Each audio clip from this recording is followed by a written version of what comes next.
يوم 13 يناير في أبيجان بساحل العاج، بعد مرور عامين على آخر تتويج للسنغال بالمسابقة. لمحة عامة عن هذه الفرق التي يمكنها بوضوح رفع الكأس يوم 11 فبراير. ستعيش كرة القدم الأفريقية الاحتفال مرة أخرى في الأسابيع المقبلة مع انطلاق بطولة كأس الأمم الأفريقية 2023. ستقام هذه النسخة في ساحل العاج من 13 يناير إلى 11 فبراير.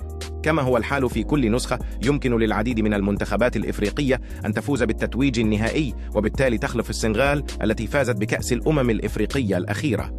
وفي الأيام الأخيرة كشفت الدول عن قائمتها التي تضم نجوما في كل دولة كبيرة تقريبا في القارة، ومن الواضح أن أداء بعض الدول كان جيدا هذا العام.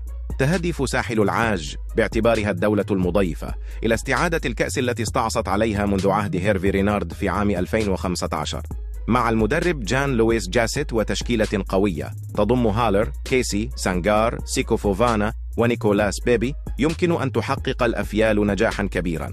في هذه الأثناء يقف المغرب بعد مشواره التاريخي في كأس العالم 2022 منافسا قويا مع المدرب وليد الركراكي وتشكيلة موهوبة وخبرة. ومع ذلك فإن التكيف مع كرة القدم الأفريقية يظل تحديا، خاصة في أفريقيا السوداء. سيحتاج كل الفريقين إلى القوة للتفوق في هذه البطولة. تبرز مصر التي حققت 7 انتصارات نهائية باسمها كمنافس قوي على الكأس المقبلة، مما يبث الخوف في نفوس خصومها.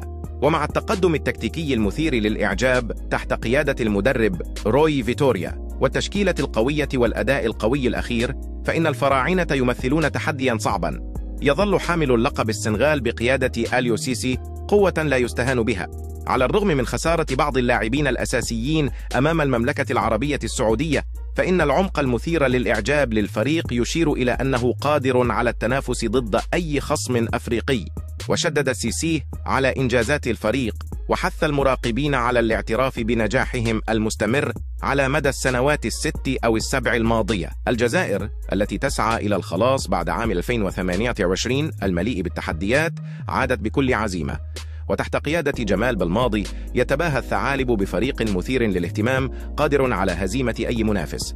وعلى الرغم من النكسات إلا أن اللاعبين الأساسيين ما زالوا موجودين، كما أن اللاعبين الجدد ذوي الجنسية المزدوجة مثل آيت نوري والغويري وعوار يعززون الفريق بمزيج مثالي من الخبرة والموهبة الجديدة. تهدف الجزائر إلى التغلب على خيبة